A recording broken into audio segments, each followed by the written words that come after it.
Improbable, décapante. Elle ne laisse personne indifférent. Yasmine Abdel-Fadel. On fait quoi avec nos kids? La semaine prochaine, là, on fait quoi avec nos enfants? Pas d'école, pas de service de garde, pas de devoirs. On fait quoi avec eux? Comment on les occupe? Parce que pendant que les politiciens, là, qu'ils soient de la partie gouvernementale ou de la partie syndicale, parce que oui, c'est des politiciens, vont être en train de faire de la politique politicienne sur leur dos, les jeunes, les élèves, les enfants vont être pognés à la maison, à se tourner les pouces.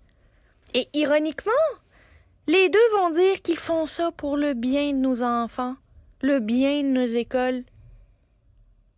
Nos enfants, là, ils ont vécu déjà la pandémie avec toute l'incertitude en matière de calendrier scolaire qui venait avec. Là vient la grève. Est-ce qu'on veut vraiment des générations sacrifiées, que ce soit pour des raisons pandémiques ou des raisons syndicales? La FAE, là, qui déclenche une grève générale illimitée, sans faire de contre-offre, alors que lors de la dernière négociation de convention collective, mon Dieu, que eux puis le gouvernement, ils s'étaient entendus, puis que tout allait bien, puis c'était parfait.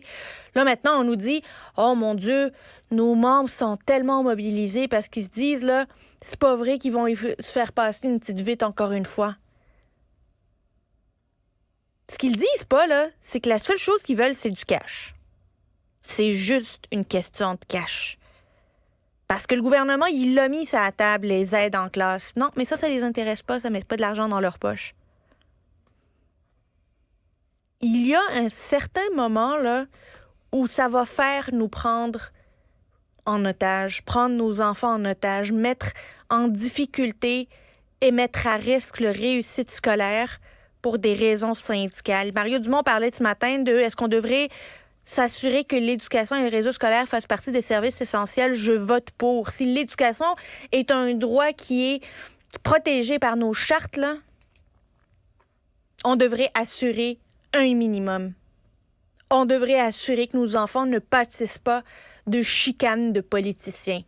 Parce que je regarderai mes enfants, là, moi, la semaine prochaine, puis ça va être eux, les premières victimes de deux personnes qui veulent pas se parler.